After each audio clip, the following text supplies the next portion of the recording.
Seturut dengan pembacaan Alkitab kita, hari ini kita membaca dalam 1 Petrus pasal 2 ayat 1 sampai 10. Mari kita membuka Alkitab dalam buku 1 Petrus pasal 2 ayat 1 sampai 10. Di sini nanti kita melihat apa yang perlu kita perbuat sesudah kita lahir baru, sesudah kita selamat. Mari buka Alkitab saudara, 1 Petrus pasal 2 ayat 1 sampai 10. Mari kita membacanya bersama-sama. Karena itu, buanglah segala kejahatan, segala tipu muslihat, dan segala macam kemunafikan, kedengkian dan fitnah. Dan jadilah sama seperti bayi yang baru lahir, yang selalu ingin akan air susu yang murni dan yang rohani, supaya olehnya kamu bertumbuh dan beroleh keselamatan.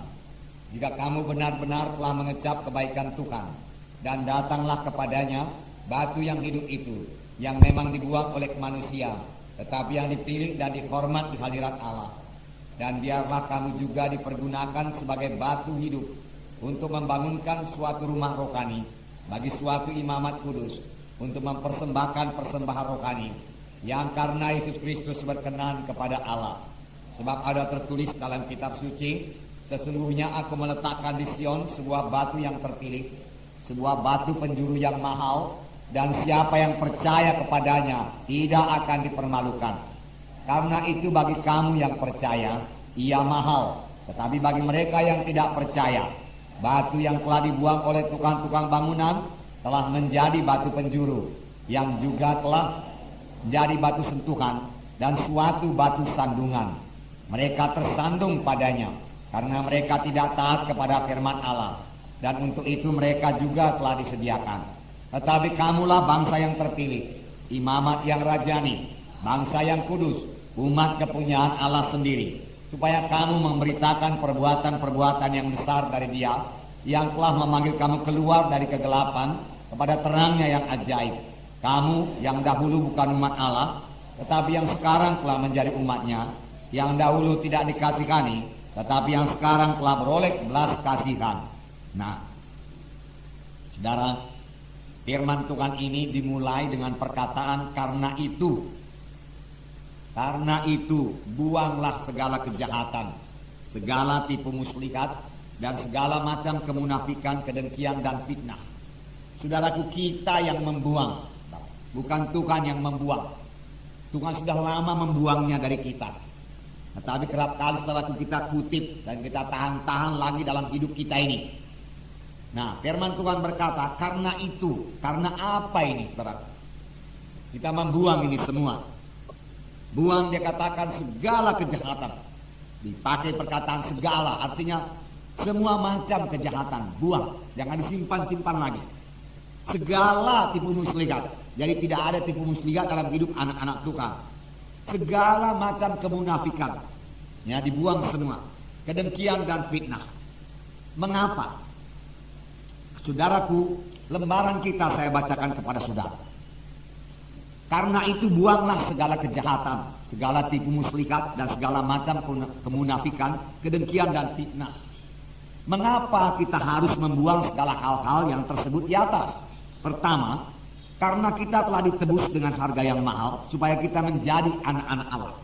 Dalam buku sebelumnya, yaitu 1 Petrus 1 ayat 18 dan 19, saya bacakan kepada saudara.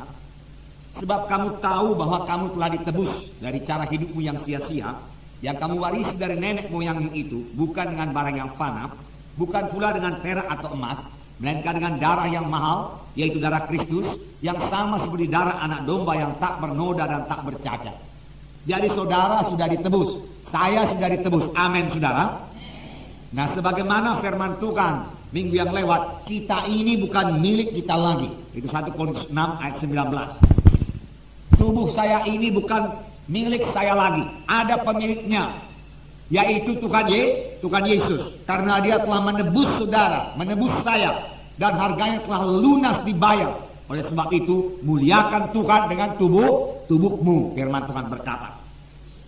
Nah, hari Minggu yang lewat itu juga kita katakan bahwasanya kita harus menang terhadap semua cobaan-cobaan setan yang datang melalui kehendak daging kita atau kehendak tubuh kita, supaya nama Tuhan dipermuliakan dari tubuh kita.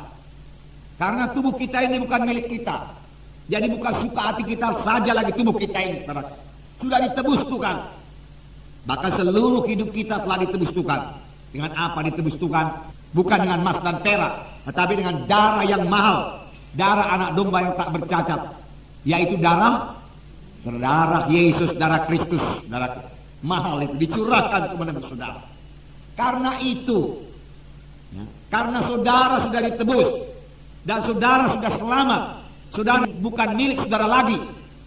Karena itu buanglah segala kejahatan, buanglah segala kemunafikan, tipu daya, kedengkian, fitnah, buang semua daripadamu. Dia katakan, karena hal-hal tersebut di atas itu tidak patut di dalam hidup anak-anak Tuhan.